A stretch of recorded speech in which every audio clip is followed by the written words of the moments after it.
Alright, what's going on, guys? So the new weekly rotation for Elden Ring Nightreign has just gone live, and I think Fromsoftware has really outdone themselves with this one, with the release of the new Everdark Sovereign version of Libra. And I'm really kind of baffled at this fight. I don't know how to feel about it, and I think it's on brand for what Libra is. This is just a weird fight. It's incredibly difficult, probably the hardest fight in the game in my opinion, but personally I absolutely suck at the base Libra fight anyway, so maybe it wasn't hard for some people, but yeah, there's a lot to discuss with this one, and don't worry, we're gonna break it down as best I can, which isn't gonna be very much. But as always, with the release of new Everdark Sovereigns, you also get a new relic. We're gonna talk about that too. And then there was a new update that came out this week, a pretty controversial one, definitely not what I was expecting for the normal hotfix we've been getting, but we're gonna break that down too. And just to keep it a buck with you guys, I don't even know where to begin here. But as always, as we get started, if you want to stay up to date on all things Elden Ring Nightreign, go ahead and hit that subscribe button, and now let's get into it.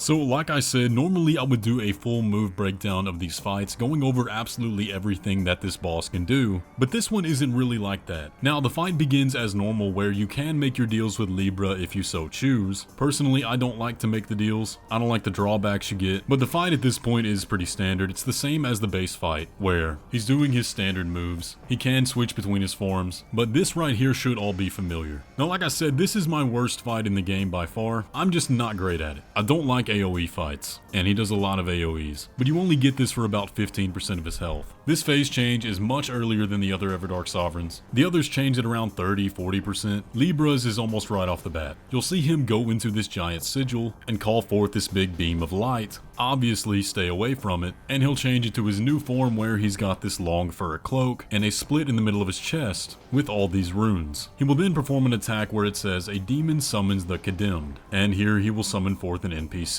This will be a version of one of you on your team, and he can summon multiple. Depending on which Nightfarer you are, they'll have different weapons. Like you can see, Raider has the Fire Prelate Great Hammer, and Wilder over there is running the Bell-Bearing Hunter set. They are extremely dangerous. Now while these NPCs are on the field, Libra will be generally less aggressive, but the gimmick going on here is that while these NPCs are fighting you, he is walking around creating his deals. New deals that you don't get a choice of, and here are the ones that are currently known. A demon grants a false blessing. This gives you infinite flask uses, but each time you use it you lose a level. There is a demon shrouds all allies, and this makes your teammates invisible. And when there's a lot of NPCs on the field, that is incredibly annoying, especially when they're wearing the same skins as you. There is a demon creates an inescapable eye. This grants the power of a demon without the boost. There is a demon preaches madness. This causes madness buildup on you, where all of your attacks cause madness buildup, but so do all the NPCs and Libra himself, including his melee attacks. Now that is a good opportunity to deal madness buildup to Libra himself, but you gotta really watch your own meter. There is another deal called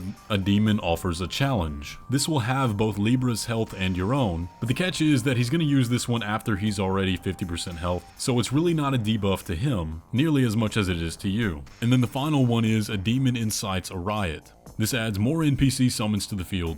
However, it's basically a free-for-all. The NPCs can hurt each other, and this also creates friendly fire for you and your teammates. And yeah, it's rough. Now this is just speculation that I've seen, but it looks like these last about 30 seconds apiece, and multiple can happen at once. So it's really hard to keep track of all of them, but you're gonna have to. So take the time to memorize all these effects so that you know what's going on and how you can use it to your advantage. Now one thing that did get us killed here that I noticed in this fight was that Libra has a sort of false stagger in the Everdark Sovereign phase, where if you do stagger him like you would normally in the fight, he doesn't just go down, but he instead transforms into the very sporadic phase, kind of like when you break all the sigils in the normal fight. So you need to be aware of that too. Don't get tricked into trying to follow up right then. It's bait. Now as far as general strategies go, I think it might be best here to try to ignore the NPCs as much as you can, because as soon as you kill one, he's gonna summon another almost instantaneously. I don't know if there's a limit. Some people have said they had 4 or 5 at a time. I have not survived long enough to see that. We got absolutely whooped. Genuinely, I'm not sure what the best practice here is, but again, like I said, one thing you will notice is that he's not nearly as aggressive himself in this fight. I've seen some people say they targeted the NPCs and were able to get Libra alone. I don't know if there's a limit to how many he can summon or how frequently he can summon them. Maybe it's luck, but it might be worth it, because one thing that happens if you do kill an NPC is that they'll drop a very useful gem, which heals you quite a bit, gives you a buff, and removes your madness. But yeah, this fight is absolutely crazy. Definitely the most chaotic in the game, and you guys are gonna have to let us know down below. If you did manage to beat it, how did you do it? What strategies do you have? Definitely leave those down in the comments section below. Now, if you do manage to beat this fight, you can then purchase the Dark Knight of the Demon Relic, which has the effects of taking attacks improves attack power, the gesture cross-legged builds up madness, and madness continually recovers FP. Now, how is this useful? I don't know. But if you're actually able to make a build out of this, I'm very curious to hear what it is. Be sure to let us know down below. But also this week we got a new patch, 1.02.1, and this one might actually be a little controversial, but this added some balance changes, along with a lot of bug fixes, and unsurprisingly at this point, leaked a lot of the DLC, but we're not going to talk about that in this video. Let's take a look at these patch notes and break it all down. Balance adjustments: increase the performance of the skill Storm Ruler, reduce the time to charge the storm effect, increase the speed of the blade unleashed by the attack, and increase the attack power when not charged with the storm.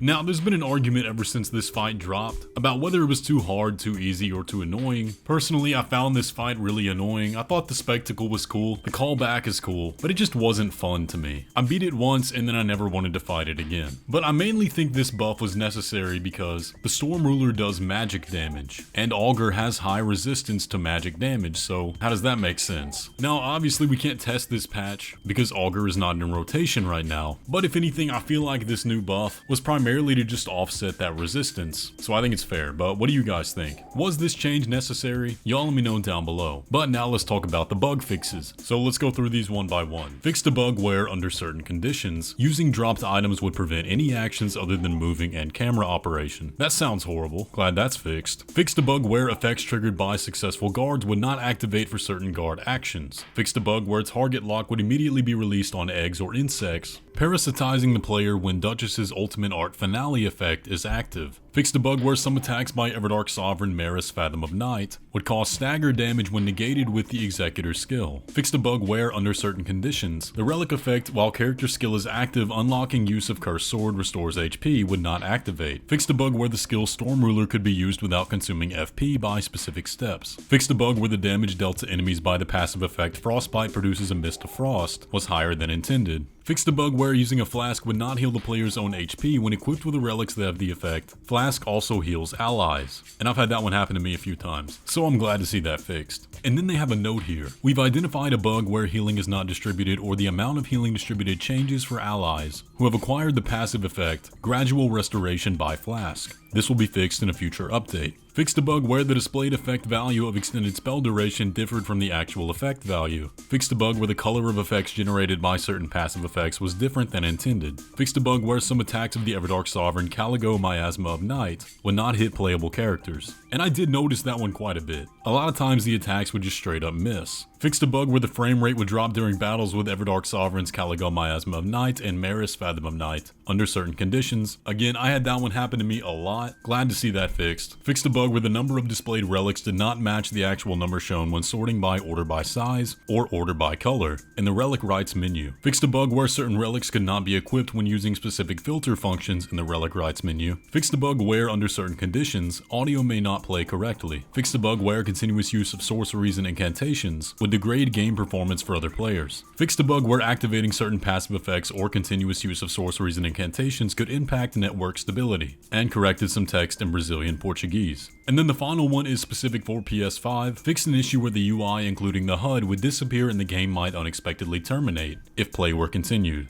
And glad we have that fixed. So a surprisingly high amount of bug fixes for a hotfix, some really good ones. A lot of these I had experienced personally, so I'm glad we're getting those improved. Anyways though guys, that's gonna pretty much do it for the video today. Y'all let me know down below, what do you think about Enhanced Libra? This is a crazy fight. Libra on its own was already hard enough for me, and I was dreading fighting this one to be honest. But now that we have Libra, there's only one Everdark Sovereign left to go, which is Gladius. And for the easiest boss in the base game, it's looking like this might end up being the hardest enhanced fight. With all that though, if you enjoyed today's video, be sure to leave a like on it, and subscribe if you're new around here. And with all that, I will catch you in the next one.